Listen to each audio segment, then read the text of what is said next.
August 21ರಂದು ದಾಂಡೇಲಿಯ Shekhar ಆಸ್ಪತ್ರೆಯಲ್ಲಿ ಮಧ್ಯಸ್ಥಿಕೆ ಶ್ವಾಸಕೋಶ ತಜ್ಞರಾದ ಡಾಕ್ಟರ್ ಗೋವಿಂದ್ ದೇಸಾಯಿ ಲಭ್ಯ. ದಾಂಡೇಲಿ ನಗರದ 14ನೇ ಬ್ಲಾಕ್ನಲ್ಲಿರುವ ಶೇಖರ್ ಆಸ್ಪತ್ರೆಯಲ್ಲಿ ಆಗಸ್ಟ್ 21ರ ಶುಕ್ರವಾರ ಬೆಳಿಗ್ಗೆ 10 ಗಂಟೆಯಿಂದ ಮಧ್ಯಾಹ್ನ 2 ಗಂಟೆಯವರೆಗೆ ಖ್ಯಾತ ಮಧ್ಯಸ್ಥಿಕೆ ಶ್ವಾಸಕೋಶ ತಜ್ಞರಾದ ಡಾಕ್ಟರ್ ಗೋವಿಂದ್ ದೇಸಾಯಿ ಅವರು ಸೇವೆಗೆ ಲಭ್ಯವಿರುತ್ತಾರೆ.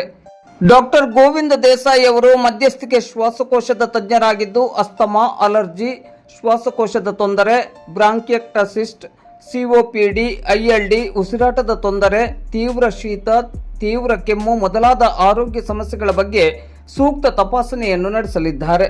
ದಾಂಡೇಲಿ ಹಾಗೂ ದಾಂಡೇಲಿಯ ಸುತ್ತಮುತ್ತಲ ಸಾರ್ವಜನಿಕರು ಆಗಸ್ಟ್ 21ರ ಶುಕ್ರವಾರದಂದು ಶೇಖರ್ ಆಸ್ಪತ್ರೆಗೆ ಭೇಟಿ ನೀಡಿ ಆರೋಗ್ಯ ತಪಾಸಣೆಯನ್ನು ಮಾಡಿಕೊಳ್ಳಬಹುದು.